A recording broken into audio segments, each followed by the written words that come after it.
Hey guys, this is John Corabi, and you are listening to Alive and Loud. Turn it up and keep it loud.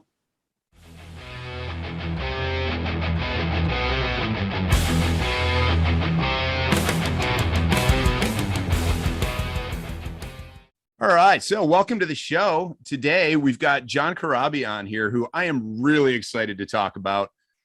John, you don't even know this yet, but you were the very first vocalist I ever saw perform live back in my teenage years. So we've got some history as a fan, that is. And where might that have happened? So that was Darien Lake in Western New York here, 1994 on the Crue. I remember the show well. I'm counting on it because I remember a story from that show, and I'm guessing you remember it too. I'm guessing, and not only remember it, I can probably expand on it, which is very kind of funny. Well, why don't we just start there?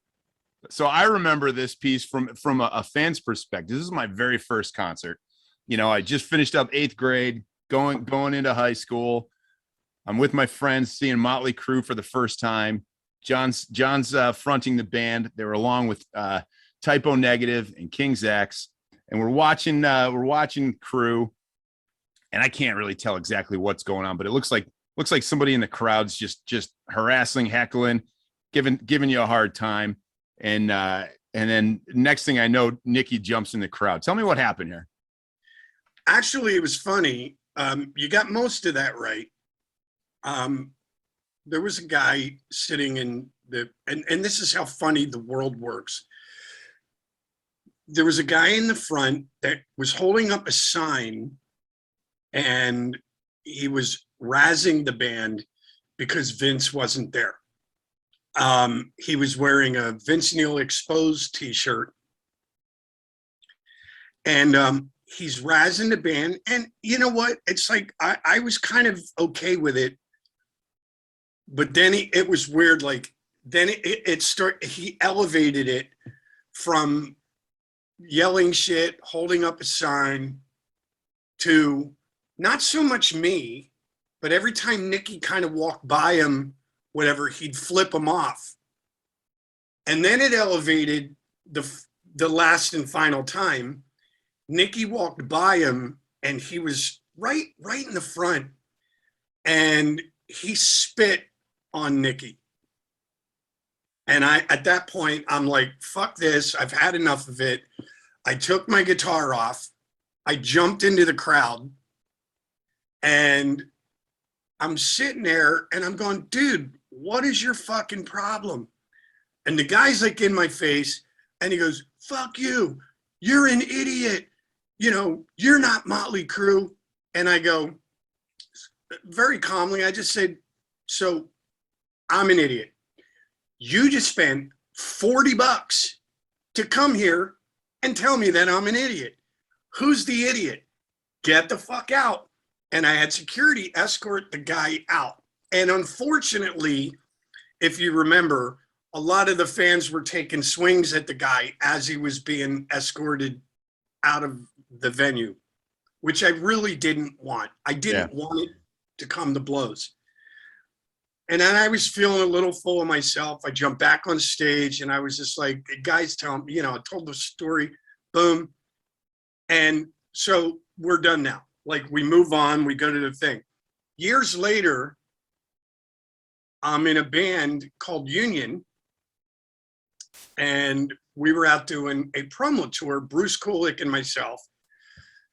And we went to a record store in Florida. And I've got a interview to do. I'm in the record store. We're doing a signing, and this guy says, "Hey, I'm supposed to do an interview with you." And I go, "Okay, cool." And I'm smoking a cigarette, and the guy goes, he's looking at me, and he goes, "You don't remember me, do you?" And I go, "I'm sorry, dude. Not a fucking clue." And he goes, "Do you remember you did a show with Motley at Darien Lake in the amphitheater?" And he goes, "There was a guy that was heckling the band. And I said, yeah, I totally remember that. He goes, just want to say it right now. Totally sorry. I was being an asshole. It was him. Oh, wow. And he apologized to me. And I said, yeah, dude, like, I'm sorry too. I got a little heated. And I just told him, I said, listen, man, I would have let the whole thing go. The minute you spit on Nikki, who at the time I considered my friend, Yeah. I just said, you know what? Fuck you. Like, you don't treat my friends like that. And I didn't mean for him, because he got clocked a couple times as the security was walking him up the aisle. Yeah, I'm sure. And I really didn't mean for that to happen. I just was like, dude, I'm sick of this bullshit. You have to remember too, I kind of dealt with a lot of that shit through the whole tour. Oh, yeah. And I tried to keep it, I tried to keep my cool, you know, but like I said, the minute he spit on Nikki and Connect, and I was like, man, I'm not, fuck you. And I lost it. Yeah. So I apologized to him. He apologized to me. We had a great interview. And then he went left, I went right. And that was it. But that's it's a funny story. And then to boot, to meet the guy in Florida, like 3 or 4 years later, and now he's interviewing me for the Union record. I'm like, this is weird, man. The world is too weird. Yeah. Oh my God. That's funny. Yeah. That stuck with me, man. I mean, again, I'm 14 back then watching that. So it was cool. It was cool. I was like, this is rock and roll, you know? But here we are a few years later.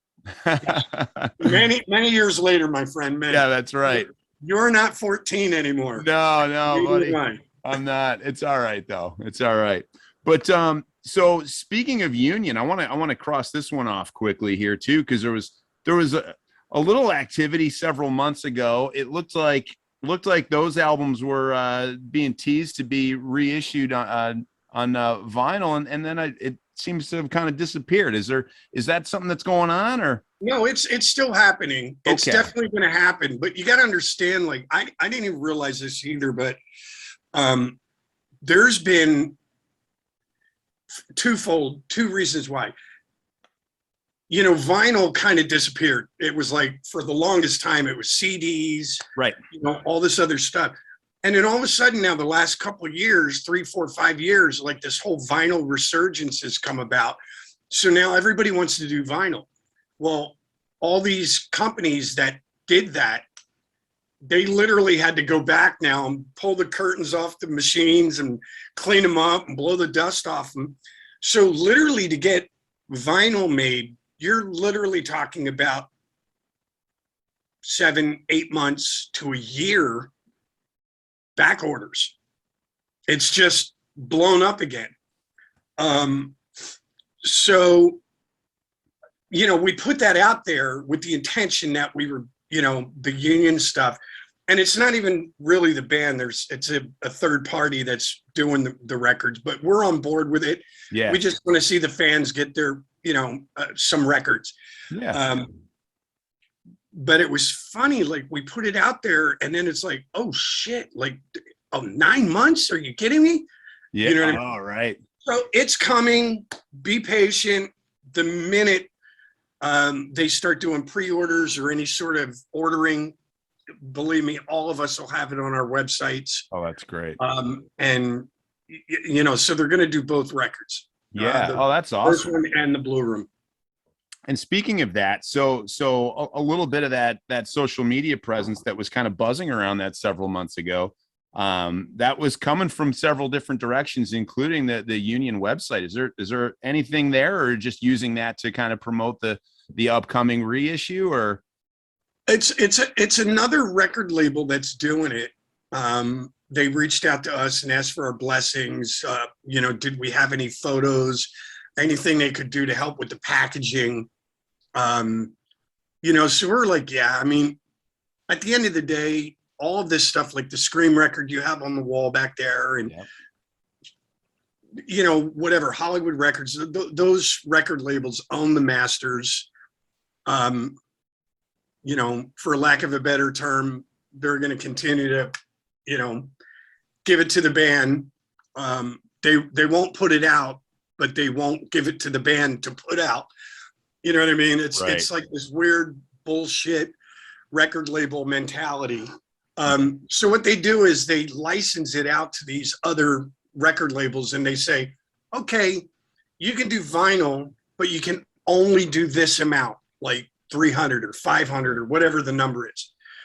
So a third party label's putting the record out. They asked us for our blessing, and Brent, Jamie, Bruce, and I are just trying to help promote it so they sell it. And, you know, like, to be honest, I don't think the Union stuff is out on vinyl at all. No. So we're just giving the fans an opportunity, even if it's a small grab. You know, here's an opportunity, grab it while you can. Don't know when it's going to happen again, kind of a deal. Yeah. So whatever. Oh, that's cool. That's cool. Well, if it's anything like the Scream record there, I got lucky. That thing was sold out in a couple hours. Surprisingly, but that was the same thing. Like, you know, this Lindsley Records had to contact this guy who had to contact that guy, and, you know, and they basically did, I think, in the, you know, the end result was maybe 450, 500 records. Yep. But it was crazy. Like, he called me, he goes, dude, initially they were going to do 300. That's right. And he goes, okay, we're taking pre-orders now. So I put it on my site. He put it on the Lindsley site. And again, you know, none of the Scream guys are making any money off of this. This is, you know, it's just like, I personally, I'm getting tired of fucking fans going, dude, check this out. They're sending me eBay links for, you know, CDs or vinyl or whatever, where it's like $300, $400, $500 for a copy. Yeah. You know, so I just, you know, honestly, I would just like it if one of the record labels would just put it on fucking iTunes so that people could download it. Yeah. Make it available. Yeah. There's, you know, there's not a huge market of people that want it, but just for fuck's sake, make it available. Yeah. So we were like, I'm like, yeah, whatever I can do to help. But the guy called me, he goes, dude, we just sold out 300 fucking records in like 45 minutes. Yep. And I was like, wow. So he's asking me, he goes, hey, do you mind if I do another? I go, I got nothing to do with this. You're going to have to contact the label that actually owns the shit. Owns it. Yeah. And he did, and he got permission to do like another 150 or 200, whatever. Yeah. And again, he called me right back. He goes, all right, that fucking batch sold in, you know, 40 minutes as well. Yeah. So, you know, it's crazy, but, you know, it drives me nuts when I see these eBay records. You know, there was a reissue of the Scream on CD in 2000 by Spitfire Records. And I was seeing those versions go for $187 unsigned, not the original version, just a copy of it. Yep. And I'm like, so I've been pleading with the record label. I don't even give a shit if you do vinyl or CD, whatever. Put it on iTunes so people can download the fucking record. Yep. That's it. I don't care. You know, at the end of the day, Juan Alderetti, I mean, unfortunately, Walt Woodward, the drummer from the Scream, he passed away like 7 or 8 years ago. And Juan, Bruce, and myself, we're not going to see a penny from it. So I just want it available to the fans. If you're going to buy it, here it is for the whole record. You can download it for $8 or $9 instead of 187 from a fucking record that came out. It's, you know, that was just a disaster, whatever. So it's just, it amazes me, the mentality of record labels. So all of these records, the Motley record is difficult to find, the Scream, all the Union shit. And it's like, they won't put it out, but they won't give it to the artist to put out. Yeah, you know what I mean? And it's like, I can't add it on iTunes or anything like that. So I'm like, fuck it. Whatever. You kind of hands are tied. that Crue one's annoying because, it's a great record. You've heard that from everybody, I'm sure. And I'm really glad to have the live one off to the side here as well. That I finally got a pressing of that you put out too. Nice splatter vinyl.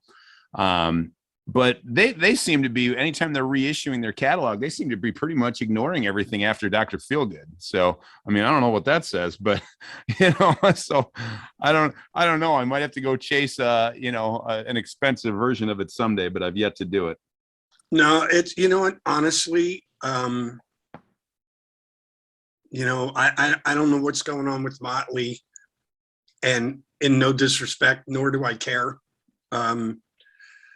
It's just, it's part of their catalog. Yeah.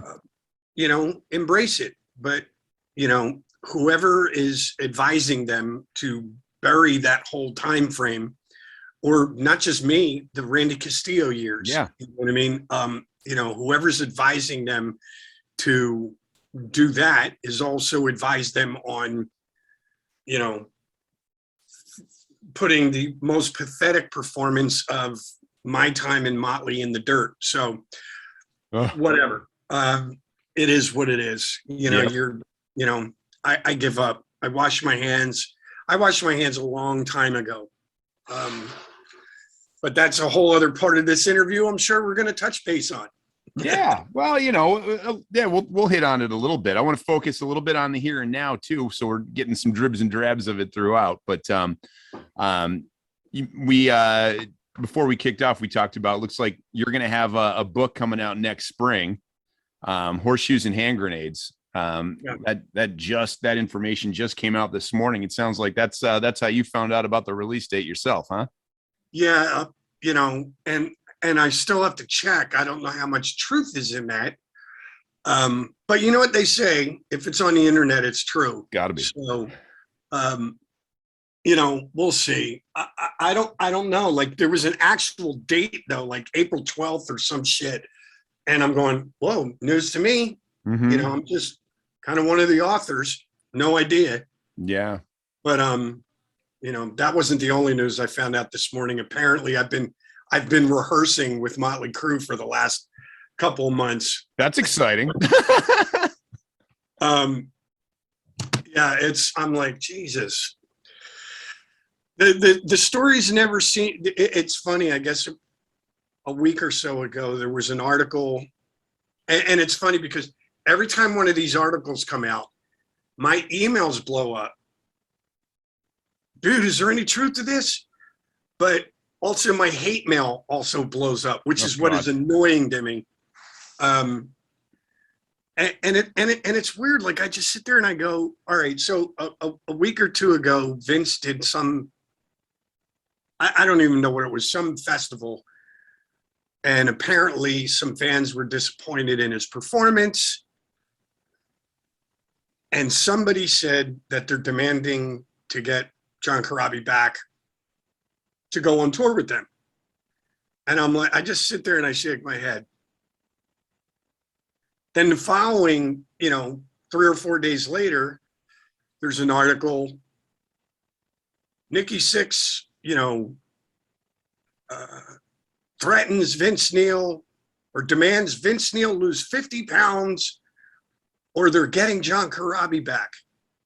And again, like every time one of these comes out, my emails blow up. Yep. And then I start getting those fucking emails like, you're a fucking loser. You shouldn't have been in Motley anyway. You suck. Vince is the king. And I'm like, okay. And then this morning I get up and it's hilarious. But this is on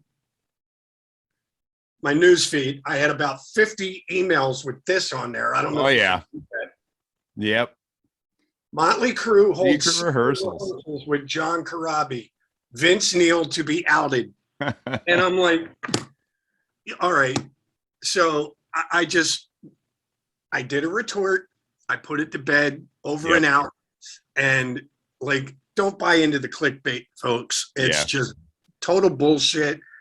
And to be quite honest with you, I bought that shirt. It doesn't fit me anymore. I'm older, I'm fatter, it doesn't fit. Moving right along. Yeah. Next. Whatever. It is Yeah. what it is. No, I hear you, man. God, I don't know. I'm definitely in that camp where, I've got a real soft spot for that. I love that record so much, but at the same time, right. I have it on CD. I can listen to it. I've got your live version of it over here. And that seems like the closest we're going to get in all likelihood. And you know what's funny? It's just like, I wouldn't mind, okay, like if I just woke up this morning and there was a bunch of, hey, dude, is this true? Whatever. I wouldn't even respond to it. But the thing that irritates the shit out of me is that as those emails go up in volume, so do the other ones. Yeah. And it's just like, these fuckers that just sit there and they go, or I'll put some new music out, or somebody will ask me a question about Motley Crue related, and I'll respond to it honestly. And then all these outlets run with it. They edit it. They kind of figure out how to make it sound as whatever, biting as ever. They throw it out there. And then all these people write to me or they comment on there and they go, oh, whatever. That guy's a fucking loser. What has he done since Motley anyway? Do you know what I mean? Fuck that guy. Or I've had people write to me, fuck you, dude. You're a loser. And I'm like, God, like, and I wrote to this one guy, he just went off. And I finally wrote an email to him and I just said, hey, buddy, let me put this into perspective for you. You're in a band, good band, but all of a sudden, one of the biggest bands in the world calls you and offers you a life-changing opportunity. What would you do? Damn right, you take it. And he wrote back, oddly enough, and he said, I never looked at it that way. Well, duh. Come on, dude. Before you insult somebody or attack somebody, put yourself in their shoes for a minute. Yeah. Do you know what I mean? And look at what the fuck the deal is. It's just crazy to me, like how and the craziest thing is, in next year, 2022, will literally be 30 fucking years ago. I joined Motley. I was in the band for almost 5 years. And then I've been out. So for 25 years, I haven't been in that band. And you're still talking about it. Yeah. Like, obviously had an impact. Yeah. Yeah. But it's just crazy to me. I'm like, come on, guys.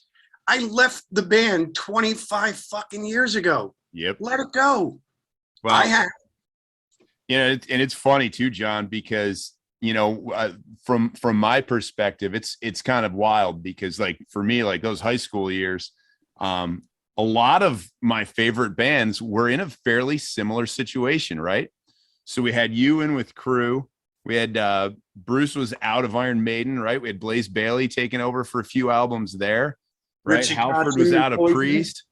Yeah. All kinds of stuff. And sure, everything kind of went back the way it was eventually too. But there's a lot of factors in there, none of which are the guy that stepped in. You know what I mean? It's like you said, it's the opportunity of a lifetime. How are you going to say no to that? Mind you, had and this is the thing that I really want people to understand is, like, now if I would have been rehearsing with the band before they told Vince, then yeah, I could see them being upset with me. Right. But that wasn't the case. I had no idea, just like everybody else, what was going on with Motley Crue, and they just called and they told me, Vince is out. We'd like you to come down and jam with us. And I was just sitting there as puzzled as anybody, going, wait, what? Is this fucking for real? You know what I mean? Whatever. Yeah. And it worked out the way it worked out. Yep. No, so, you know what? And I don't want to beat that one because everybody asks you about that, but you know what I mean? So The last thing I'll say on it, that the thing that I think I loved so much, though, at least, was what you brought to it was not an imitation of Vince Neil at his peak or anything like that. It was a very, very different sound, and I think that's why it's probably why a lot of people don't like it. But I think that's the reason a lot of people really, really loved it so much, was it just completely revolutionized the sound of that band too. So, well, and you know what? It was something. It wasn't like I came in and said, "All right, well, you want me? Here's how we're going to do things." right. It was just four guys. You know, I know the song "Misunderstood's" been thrown around in some conversations that was the song that broke Vince's back, and he said, "Well, fuck, I don't like this." But when I went into it, all they really had was that acoustic beginning. Yep. So every step of the way, it was just four guys who loved old Zeppelin, old Aerosmith, Cheap Trick, you know, Queen, the Beatles, like just four guys with the same kind of influences for the most part, sitting in a room, jamming together, smoking some weed, bullshitting, and just jamming. Yep. And things just came together the way that they came together on that record. Yeah. But it was, you know, it was what it was, man. It's not like I'm saying I don't want to talk about it, or I don't want to whatever, but it's just the magnitude of the rehashing is just mind-boggling sometimes. Yeah. I mean, really, truly, nobody really realizes that, you know, there was 3 records I was involved in. The Motley self-titled, what became Quaternary, and then Generation Swine. Yep. I'm proud of all that work. But for fuck's sake, kids, it was really, truly the one record, the self-titled one. That was almost 30 fucking years ago. Let it go. Like, here it is. Let it go, dude. Yep. Awesome. Very good. Well, let's get back to what's current here too. Cosi Bella came out last week. Yep. You know, my understanding is that was initially that was sort of a song idea from when you were with the Dead Daisies. Am I right about that so far? You kicked that around, and that's a current thing. So we just put that together and released it a week ago. Yeah, well, it was so prior to the Burn It Down record, Marty and I, because we both lived here in Nashville, I knew Marty was producing the record, so I just called him and said, "Hey, dude, you want to get together, maybe do some pre-writing to the writing sessions?" Mm-hmm. And yeah, sure. You know, so we got together, and I had the idea, played it for him, and Marty wasn't real crazy about the chorus, nor was I, the original chorus I had. So we played around with it, and we put it on tape. It's, when I say tape, like a phone recording. Yeah. And so when the Daisies, eventually we went up to New York to write for the record, and I'm like, yeah, you know what? Let me throw this idea out there. I had a few, and I threw it out there, and they kind of didn't. They were like, "No, I don't think it really fits our format." So I just put it to bed. So then 2020, I contacted Marty again. I said, "Hey, dude, like, you know, love to have you produce some stuff with me or for me. You know, are you into it?" He said, "Yeah." So we looked at that idea, and I told him, I said, I'm just really hearing a Penny Lane meets Killer Queen kind of thing. And he got it. Now, the funny thing of it is, I have it right here on my phone. I don't know if you can see that. See where it says AC/DC Beatles. Yeah. So that's the original idea. And we call it AC/DC Beatles because like I said, I played the initial idea for Marty. he was like, yeah, I dig it. He goes, but I think you should approach it, make it a little wordier in the verses. And I was like, what are you talking about? And so we're sitting there and he goes, you know what I mean? He goes like, she was a fast machine. She kept a motor clean. She was a bad. He goes like, it's like boom, boom, boom. Okay, cool. So we sat down and, you know, we kind of came up with this little thing. I don't know if you can hear it, but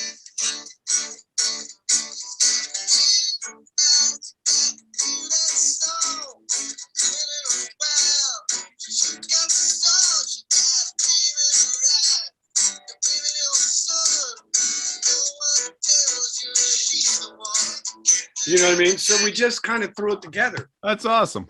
I played it for the Daisies, and then, so, you know, they passed. I got home and I looked at it and I said, man, I really want to do something musical. I want to go back to the late 60s, early 70s, like when bands weren't afraid to experiment or step out of their wheelhouse a little bit. And he was all about it. So I said, Penny Lane, Killer Queen. Now I sat here at my home studio, nothing extravagant. I kind of took some lessons during COVID on how to use Pro Tools. And I laid it down the best that I could, how I was hearing it in my head. I put piano on it, harpsichord, acoustic guitar, electric guitar. I did the solos, we did the vocals. And then I forwarded it to Marty and asked him to, you know, make it awesome. That's awesome. And that's what awesome. we came up with. Well, that's been fun. I'm sure that's worked its way into your live sets now. You've been playing some shows around, right? No, not yet. No, it's weird, man. It's like I'm kind of panicking a little bit. Like every time I get a run of shows, yeah, something happens and they're like, you know, I was supposed to go to Mexico and do like 5, 6, 7 shows. Mm-hmm. And I think of the 7 shows, 5 of those cities went into lockdown again. Oh, right. Postponed. And then I was supposed to do another show with Molly Hatchet and Zebra that has literally been postponed and rescheduled 4 or 5 times in the last 18 months. I'm supposed to go to Canada, but I don't know how that's going to happen because they're still under a 2-week quarantine thing. Yep. So I'm kind of whatever. So I'm just focusing on this, getting my book together, and keeping my fingers crossed. Yeah, right on, right on. Are you working on any other new tunes to go along with it? I have a bunch, but I'm still working on stuff every day. Like when I get done with this, I'm going to get something to eat. And then I've got this new song that I'm trying to record. My son's going to record some drums for me, like live drums instead of the drum machine that I have. Yeah. We're going to record that this weekend, and I want to try and knock it out because I really want this song to be the next one that comes out. Cool. But I've got others that are already done. Can you tease me with some inspiration, like what you're drawing on for this one? Life. Okay. All right. That's fair. Everything. Like, I've got a song that it was totally inspired by just we're being inundated with bad news every fucking day of the week. So, and my biggest thing is I don't give a shit who you voted for. I don't give a shit if you believe in the vaccine or you don't believe in it. You know, just be nice to somebody that disagrees with you. Mm-hmm. You don't need to be an asshole to disagree. Yeah, it's a lost start. And I think we've gotten so far beyond being an asshole that it's just ridiculous to me. So I wrote a song about it, and that'll be coming out. It's I'm just excited about everything. You know what I mean? I'm writing about love. I'm writing about life. I'm writing about people treating each other like shit. I'm writing about being happy. Whatever. You know? Yeah. Well, hey man, I hope to see you around here at some point again too. It's been a few years. I caught you at Bronze, you remember Bronze? Is that place still open? I got to call Ray. I love that place. Give him a shout. That no, it's not open as Bronze anymore. I feel like they're right in the middle of reopening the venue there as something else, but he hasn't been running it for a few Now years. the indoor bar or the outdoor The venue? outdoor one, the indoor one, I don't think is open at all. I think that's been shut for a couple of years now, unfortunately, because I love that. That was such a cool venue. Dude, and I don't know what he called them, but he did these little rib things. The hog wings. Thank you, dude. He's like, hey man, you want some hog wings? And I go, hog wings? What the fuck is a hog wing? Hold on a minute. And you know Ray. I mean, Yep. he's a fucking wall of a man. Hold on a minute. And he comes back with this lump of fucking meat, and I'm like, holy shit. So I was up there like 3 or 4 times, and I wouldn't even have to tell him. I'd like walk in the door and go, Ray. Yeah, buddy. It's like hog wings. I love that place, man. It was so cool. Quaint little Oh, bar. man. I sat there many a nights.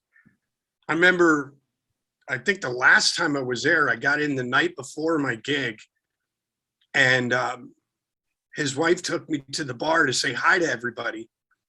And Ray and I sat there, we started doing shots, and then sat there and played darts till 5 o'clock in the morning. Yeah, I believe that. Yeah, it was awesome. That was great, man. One of the best, most intimate shows ever was you just jamming on an acoustic guitar. I loved it there. It was great. Yep.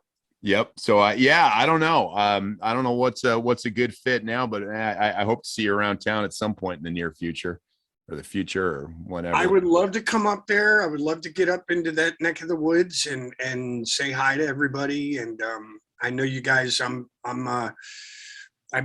quietly watching Sean McDermott, your Buffalo Bills coach. He came from Philadelphia Eagles land. Okay. I'm an Eagles fan. Yep. And I've been quietly watching the progress that Buffalo's making. I'm wishing the best for you guys this season. Well, thank you. Yeah, I'm a kind of a football junkie as well. All right. And I think you guys did amazing things last year, and I can't wait to see what they do this year. Oh, God. Awesome. Yeah. You and me both. It'll be nice to watch more football after the new year. Again, it was a lot of fun last year. Is it the Bills Mafia or the Buffalo Mafia? Bills Mafia. Bills Mafia. You got it. Good luck, kids. Woo! Yeah, definitely. I love catching up, and I can't wait to see what you do. I can't wait to see what's coming down the pipe. There's some, it's funny, like and she's probably biased a little bit, but my wife has really been kind of, in the distance watching what I'm doing in this room. And, I'll write my lyrics and I'll go, and hey, what do you think of this? And she's like, dude, you know what? The fact that you've learned to do the Pro Tools thing, you're not depending on anybody anymore. You're doing your own thing. She goes, but fuck, even the music you're doing the lyrics are fucking awesome. So she's been very supportive and really just kind of, quietly stroking my ego, like, so I'm really excited for everybody to hear this stuff. I really do even believe to a degree that these are some of the coolest lyrics I've written ever. Awesome. Contrary to some band members that feel like I wasn't. No, I'm kidding. Yeah, no, hey, I got it. Believe me, I've read everything there is to read. Back in the can. All right. Are we going to get some of that in your book, though, John? I mean, what are we going to hit on there? You know what? Everything, man. Like, again, the thing with my career is, well, first of all, it goes through my childhood, talks a little bit about the Uncle Jack years. But it really kind of explains how um, perseverance. Like I've done some things that I have no regrets over, but I've done some things that led to me with having these amazing peaks and these incredibly valleys, you know what I mean? Like Yeah. opposites. And I've somehow managed to be, maybe like to people like yourself, you go, oh, I'm really excited, or, you know who I am. But for the most part, I haven't quite gotten over that hump where I'm a household name like Vince Neil or Nikki Sixx or, whatever. Yeah. Like people go, oh man, this new song by John Corabi. And they go, wait, who? Right. You know that guy that used to sing with Motley, or, oh yeah. So I've always been that guy that's just kind of just floated through the crowded room unscathed. And and I'm still trying to write my Sergeant Pepper's or my Rocks or my Led Zeppelin 4 or my Queen Night at the Opera. um you know so I've just been that guy. So there's some people that go, oh man, you've been in all these bands. It was just the cards that I was dealt, but I didn't get disappointed by it, or I didn't give up. I'm still here 30 some years later, and I'm still trying to get over that hump. Yeah. But I've also realized that, you know what, if it never happens, at the end of the day, you just really need to be happy. You can strive to get over the hump, but there's some people, there's, for every Motley Crue, there's a million other guys that are unknown, that are in their garage, that are 1,000 times more talented, but they just weren't in the right place at the right time. The cards didn't play out for them. The stars didn't line up, whatever you want to call it. They didn't have any luck. So I may just be one of those guys, you know what I mean, that just never fully gets over the hump. Yeah. So Well, I mean, there's a lot of different ways you could measure that, I suppose. And being the guy, I guess your yardstick's more important than anybody else's. But I'll say, when I look back and because I do this just listening to music, if I've got somebody that I'm into, or, for a particular time, I'm really diving into somebody's catalog. You got a lot of stuff. That's great. There's what's right behind me here. There's your Crue record. There's the Union stuff. There's what you did with Dead Daisies. There's a lot of stuff out there. You got a good sized catalog to pick from. But I'm still, it's weird. It's a double-edged sword. I'm still trying to get over the hump. But the one thing with Motley that made me realize, like, when I joined the band, I had a very charmed existence for like 4 or 5 years. Mm-hmm. It was when I got out of the band when I really kind of realized what life was all about, because all those people that were inviting me to the parties and inviting me to the Playboy Mansion and inviting me to do this and inviting me to do that, they were all gone. And I had a very, very small circle of friends that had been with me through the whole ride that were still there. And that's when I realized, I'm like, you know what? All this stuff is really kind of a facade. It's fake. It's just, and so I just started looking at things differently. You know what matters? Family. Yep. Do you know what matters? Not a lot of friends, not, how many Facebook friends you have. It's how many real friends you have. The ones that'll sit there and go, Crab, you're being a fucking jerk off. Stop it. And just working hard and producing. And then there's certain things you can control. And like even all the, prior years when I was doing records, I would do the best that I could, and I would give it to somebody at the record label, and just pray that they would do their job the best that they could. Yeah. And after that, like once you hand that record over and let go of it, it's out of your control. Like you can fight and scream and kick and yell and, you know, but you got to hope that everybody at the label does their job. And then I hate to say it, and some people may not believe it, but I'm sorry, dude, this business, there's a lot of fucking luck involved. Yeah.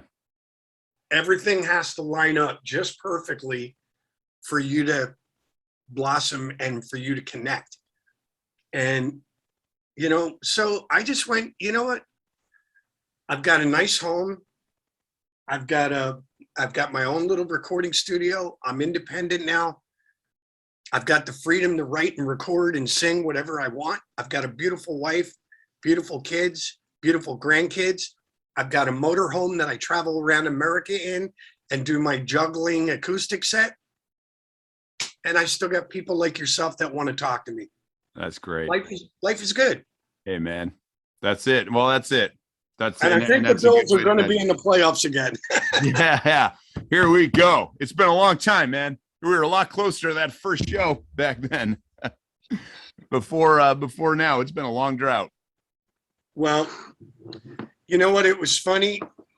I liked Sean McDermott when he was in Philly. And he just came off as like this tough as nails, no bullshit, Irish, you know, whatever. And I loved what he did prior to when he left Philly. He went to Carolina. And I loved what he did in Carolina. And now what he's doing in Buffalo is awesome. Awesome. You guys have a great defense. That kid, Josh Allen, he's a stud. So hopefully he has a very good, you know, I guess it's year 3, right? Yeah. Yeah. No steps backwards. Keep moving forward. No, I love it. Hey, come up for a game, man. Definitely. It's been fun to watch. I hope it keeps Hey, listen, going. I love you, dude, but you can't pay me to go to a fucking outdoor football stadium in Buffalo in the winter. In the winter, maybe not. Maybe not. It's going to be hot this weekend. I'll be at Braun's eating the fucking hog wings. All right. That sounds good to me. Awesome, Cool. brother. Hey, John, appreciate it so much. Thank you so much for your time. This was a blast. Thank you, buddy. Really appreciate it. Hope you all the best. All the best to you. Can't wait to see what's coming next. You too. And please spread the word. Tell your listeners, your readers, you know, it's great. Enjoy the streaming. Please don't forget to download, and please don't forget to hit the follow buttons. You got it. Thanks Awesome, so much, brother. John. Take care, Thank bud. you. See ya.